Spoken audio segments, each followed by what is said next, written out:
I have to tell you, in Brazil, you have a nickname. Yes. Okay, what is it? It's called Shondanás.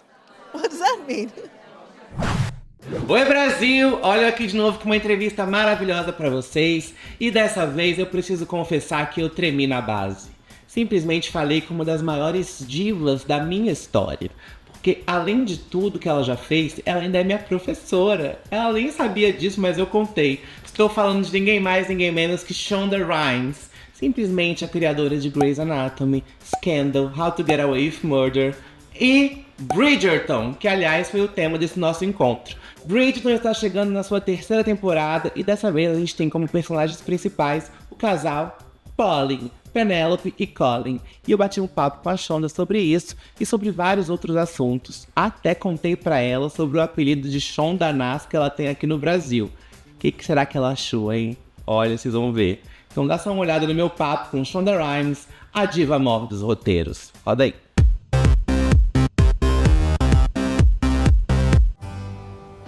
Seus olhos são de um azul indescritível e ficam ainda mais brilhantes quando você é gentil. Eu acho que eu diria algo do tipo para um cavalheiro. Bom, isso foi bem direto. Sim. Oh my God. I was all about you in the audience. How are you? Good, how are you? I'm great. I'm nervous. Don't be nervous, don't be nervous. Okay. I'll do my best. Woo! First of all, I have to tell you, Shonda, that I'm your student because I actually bought your master class. Oh, you did? That's amazing. Yes. And I'm super excited to talk to you. You're such a reference and such a legend, and it's an honor to be here at your presence. I'm honored to be interviewed. This is going to be exciting. Yes, it will.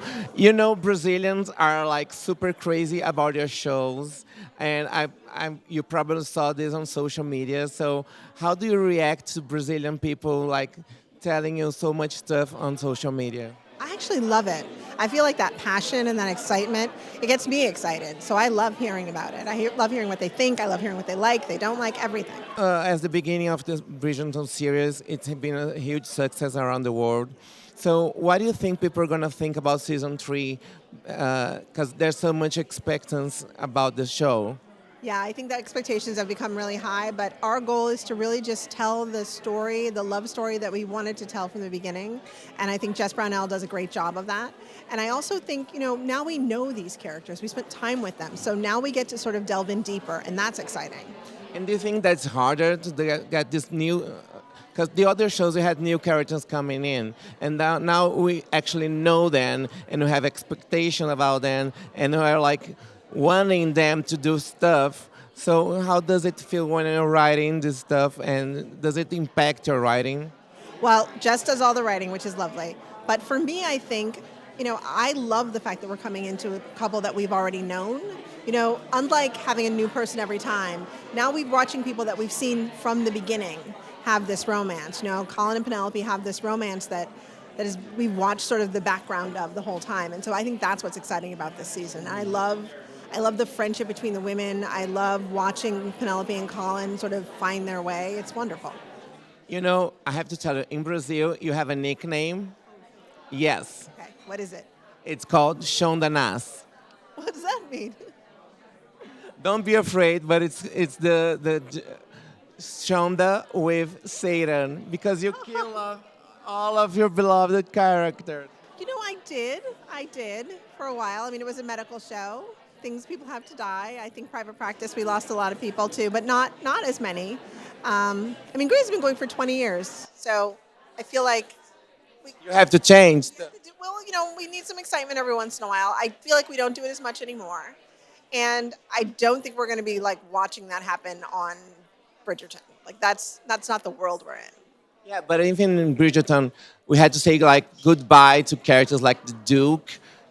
Well, the intention of the show, the whole plan of the show, was that we were going to show you one character one season and another character the other season. It didn't necessarily seem right to me that we would take somebody like Reggae and then sort of have him be in the background of everybody else's stories. I felt like you wanted that happily ever after, and you get a happily ever after with them because we're not spending time on them. We do it with Anthony too. I mean, we definitely see them this season, but we see what their happily ever after looks like a little bit, and that's kind of nice.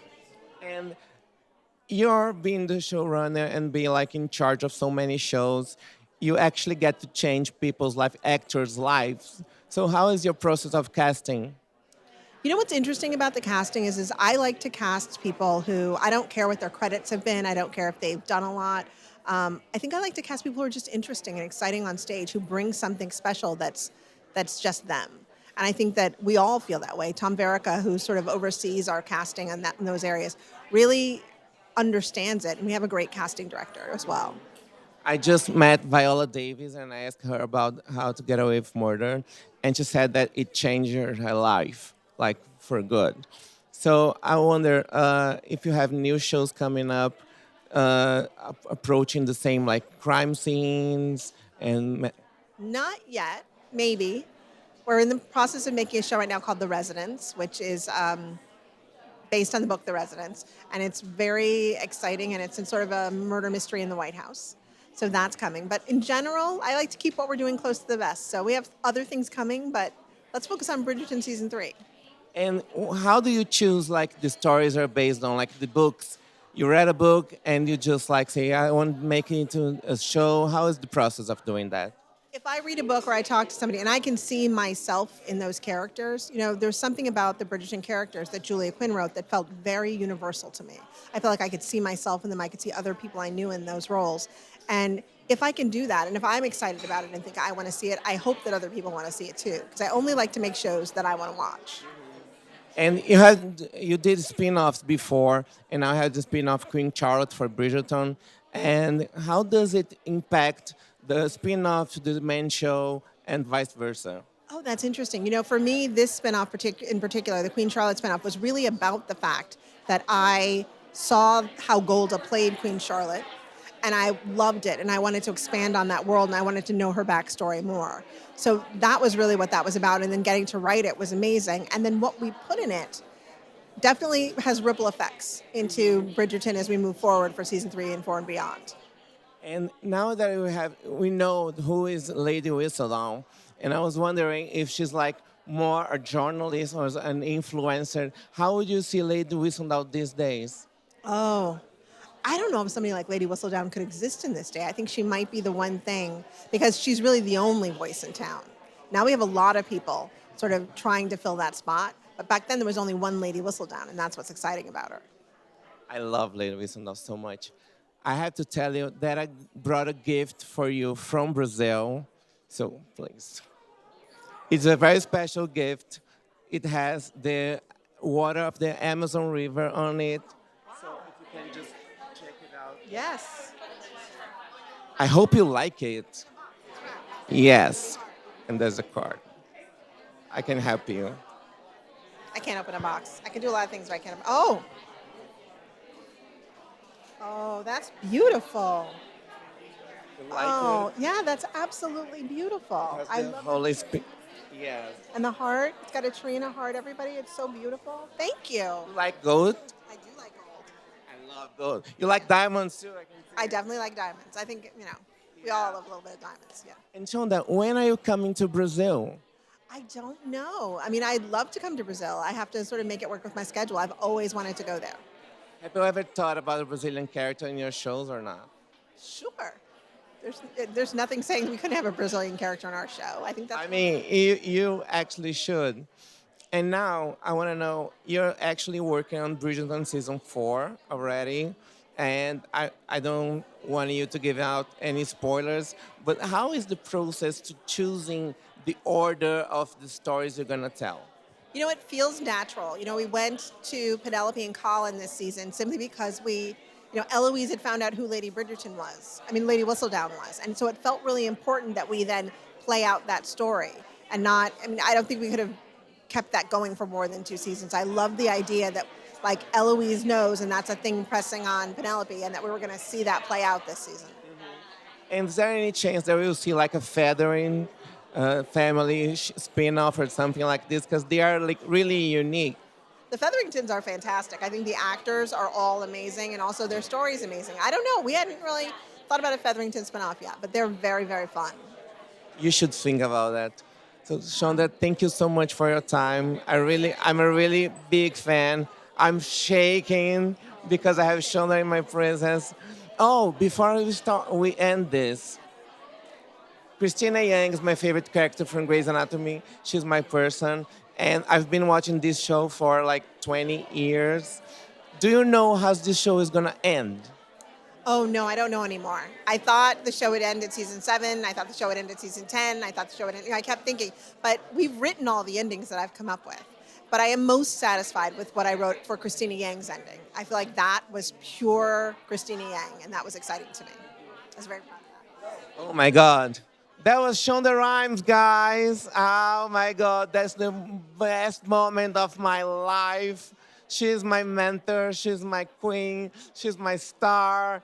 Thank you so much for your shows, for your creativity, for bringing your energy to the world. You are like such an inspiration.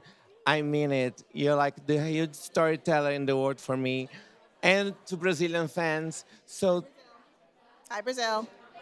well, we're actually in the middle of Carnival. I came out from Carnival to be here. I still have glitter on my face, but it's okay. So thank you so much for everything. Lovely to meet you too. Thank you so much.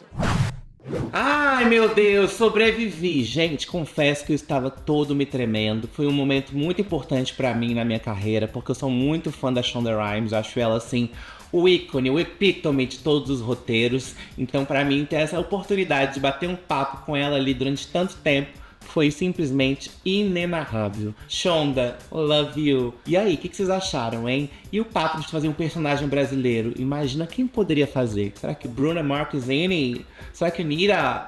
Ah, mandem currículos pra Shonda que ela tá aceitando. Então é isso. Muito obrigado, Shonda, pela oportunidade. Obrigada, Netflix. Em breve, em maio, Bridgerton, terceira temporada, chega na sua Netflix. Então não deixe de assistir. Enquanto isso, vai maratonando a primeira, a segunda. Queen Charlotte. É tanto trabalho que essa mulher fez. Dá pra você fazer simplesmente uma enciclopédia e ficar estudando roteiro, ó, durante anos e anos, assim como eu tô fazendo. Beijo pra vocês. Não se esqueçam de se inscrever no canal, ativar o sininho, comentar e compartilhar. Se tá vendo no Instagram, comenta e compartilha. Ah, tô muito feliz! Tô muito realizado, hein?